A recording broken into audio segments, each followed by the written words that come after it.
Would the United States be better off replacing the Electoral College with a national popular vote for president? Definitely not. I say we take off and nuke the entire site from orbit. Welcome to the occupation. Hang your collar up inside. Hang your freedom higher. It's the only way to be sure. Before we discuss the manner in which the United States elects its president, we're going to talk about baseball for a minute. Unlike, say, football, where a single game decides the outcome, baseball is one of the sports that uses a series of games to decide playoff results. This makes sense given the nature of baseball. In the current era, the World Series is a best-of-7 game series. Both teams get the opportunity to play at home, and important decisions about such things as which pitchers to use and when are part of the strategy for each team. The men who created Major League Baseball wanted the sport's champion to be a well-rounded team that could win in a variety of circumstances, not one that could just rack up a crushing victory with its best pitcher in its home stadium. The first team to win 4 games wins the series. The overwhelming majority of the time, this goes about as one would expect. 4-game sweeps are rare, but they do happen, and sometimes there's a shocking surprise. This happened in 1960 when the Pittsburgh Pirates defeated the New York Yankees 4-3. Winning the series 4-3 isn't unusual. No, the shock was that, over the course of the series, the Pirates scored fewer than half as many runs as the Yankees, 27 for the Pirates versus 55 for the Yankees. Yes, the universally acknowledged winner of the 1960 World Series won despite the fact that their opponent scored just over twice as many runs as they did over the course of the series. Moreover, almost 60 years later, the Yankees' 55 runs scored is still the record for the most runs scored by a team in a series. How does such a thing even happen? How does the team that holds the record for most runs ever in a World Series not win it? And why is it that no one who follows baseball even questions the legitimacy of the Pirates' World Series championship? The scores of each game went like this. Game 1, played in Pittsburgh, Pirates 6, Yankees 4. Game 2, also played in Pittsburgh, Yankees 16, Pirates 3. Game 3, played in New York, Yankees 10, Pirates 0. Game 4, played in New York, Pirates 3, Yankees 2. Game 5, played in New York, Pirates 5, Yankees 2. Game 6, played in Pittsburgh, Yankees 12, Pirates 0 again. And Game 7, played in Pittsburgh, Pirates 10, Yankees 9, with Pittsburgh winning on a 9th-inning walk-off home run. So, to recap, New York won 3 games by a combined total of 38 runs to 3. The Pirates won 4 games by a combined total of 24 runs to 17. Both teams won at home and on the road, but all 3 Yankees wins were blowouts while the Pirates' 4 wins were all close. It should be pretty obvious by now why I have spent so long on this baseball analogy. The Electoral College serves an analogous role in United States politics. The presidency is obviously of much more importance than the winner of a sporting championship, but the analogy holds. The United States is not a democracy, though we casually refer to it as one. The structure of our government was intentionally designed by the founders to be a federation of states, organized into a representative republic. It was most emphatically not intended to be a country run from the federal capital, but rather one that kept power as close as possible to the people, and the people are the ultimate holders of that power, ceding some of it to the necessary evil of government to ensure domestic tranquility and secure the blessings of liberty. Thus, our structure of government was quite consciously designed to ensure that the rights of individuals were protected. Freedom of conscience, freedom of speech, and freedom of association are all baked into the Bill of Rights. The founders understood how easily majority factions adverse to the rights of other citizens could trample the rights of those who didn't agree with their ideas and wanted to protect against that specifically. The founders also understood that the position of president, being a single figure with massive power and privileges invested in it, must be selected in a manner that represented the broadest possible set of interests in the country, not just the most populous or intensely interested segments of the population. So the Electoral College is purposely designed to be a mixture of state-based and population-based government, just as the Senate and House respectively were designed. Washington, D.C. has garnered a great deal more power to itself over the last few generations than the founders ever dreamed it would or should have. But our failure to keep the government within its proper scope is not a reason to gut the carefully crafted checks and balances against it gaining yet more. At its most basic level, the Electoral College was crafted to ensure that this one person vested with powers previously reserved for kings must be someone as appealing to Midwestern tradesmen as Northeastern financiers, Western ranchers, Southern fishermen, and West Coast real estate speculators, and everybody in between.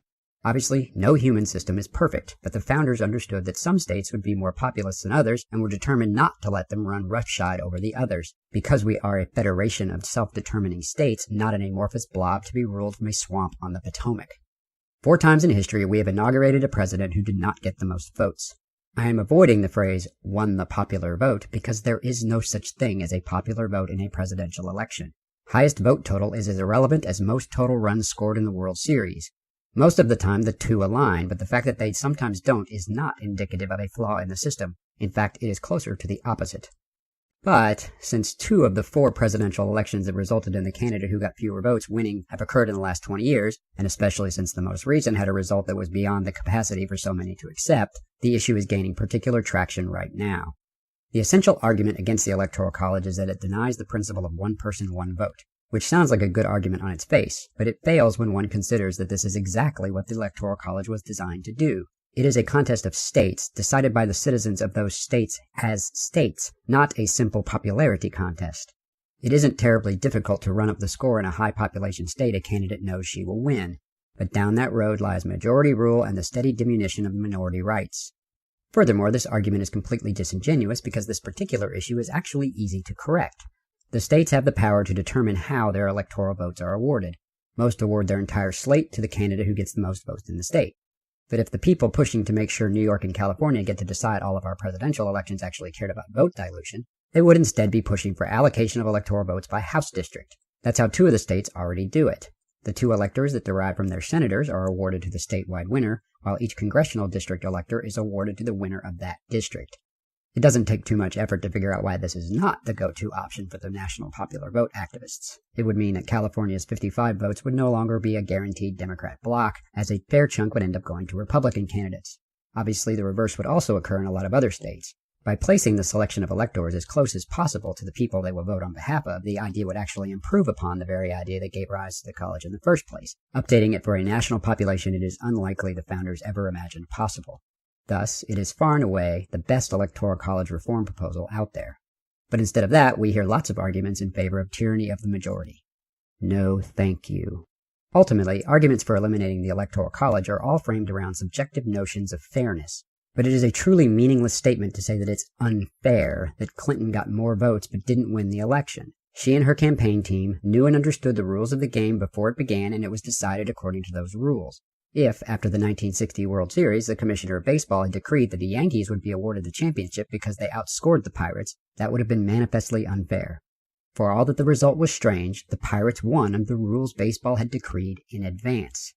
Likewise, Clinton did not actually get a majority of the votes cast. She had a plurality. Her quote-unquote victory in the national popular vote was entirely a result of overvotes in California. She outscored Trump by 4.3 million votes in that one state. Due to how California runs its other elections, no Republicans were on the ballot for senator, just 2 Democrats. 9 House seats had no Republican candidate on the ballot. The state Senate and Assembly also saw numerous seats with no GOP candidate. Because California does not, in fact, apportion its electoral votes by district, it was a foregone conclusion that all 55 of its electoral votes would go to Clinton. So it's hardly a surprise that Trump got 11% fewer votes there than McCain had 8 years earlier. A lot of Republicans had no reason to even show up to vote. In the 49 states that aren't California, however, Trump got 1.4 million more votes than Clinton. Don't be shocked if you've never heard that before. It's not like the mainstream media were ever going to make a thing of it. Myself, I didn't vote for either one of them. I'm not a fan of Trump, but I am a fan of facts. And the facts are that in the 20 states Clinton won, she got an average of 53.5% of the vote. That includes her 61.5% of the California vote, which is a larger share than even Obama got there. Trump won his 30 states with an average of 56% of the vote. It would appear, therefore, that the Electoral College accomplished precisely the goal the founders intended it to. The person who won the Oval Office is the one who with the broader appeal to more people in more states, rather than the one who could run up the score in a few heavily populated ones. If the rules of the game had been to get the most total votes, both campaigns would have been run very, very differently. We wouldn't still be hearing jokes about Clinton not going to Wisconsin because Wisconsin would never have been relevant. Instead, the campaigns would have focused almost exclusively on the largest states they expected to win and ignored the 30-odd others that were just along for the ride. But those aren't the rules, and the result was a shock to many. The mass insanity that ensued has been a wonder almost beyond belief. And now we have states passing laws to join a popular vote compact. It is inexplicable to me how a Midwestern state like Colorado could decide that it's willing to hand over its power to help select the most powerful person in the world to California. But that's what's happening. If this compact gets to the magical 270 number and it survives the inevitable court challenges, the Electoral College will be dead. But I strongly suspect it will come back before long. because it won't be long before a bunch of state legislatures see the actual results of their decision to join the compact and decide to repeal it. Because those results will not be pretty for a lot of states that enjoy a fair amount of clout under the Constitution as written, as they are supposed to.